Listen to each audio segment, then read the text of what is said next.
Hai, Assalamualaikum korang. Hari ni saya berada di Parit Asang Kumbang, Simpang 5 Batu Pahat.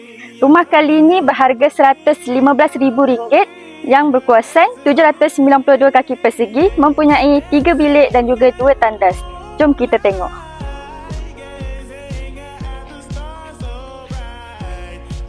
Sekarang ni saya berada di bahagian koridor hadapan yang berukuran 13 kali 4 kaki dan kita berikan mozaik berukuran 1 kali 2 kaki.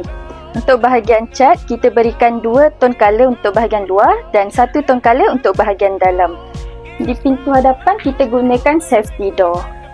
Jom kita ke ruang tamu. Untuk ruang tamu ni berukuran 13 kali 10 kaki dan rumah ni dilengkapi dengan aksesori lampu dan kipas serta wiring. Untuk mozaik kita berikan mozaik berukuran 2 kali 2 kaki. Jom ke ruang keluarga pula.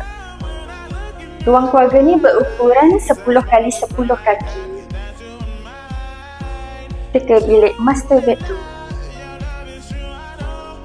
Bilik master bedroom berukuran 14 kali 10 kaki dan macam biasa kita ada satu tandas yang berukuran 4 kali 6 kaki dan kita berikan mozaik bersaiz 1 kali 2 kaki.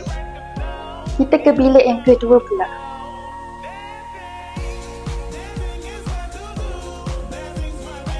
Untuk bilik yang kedua ni berukuran 10 kali 10 kaki.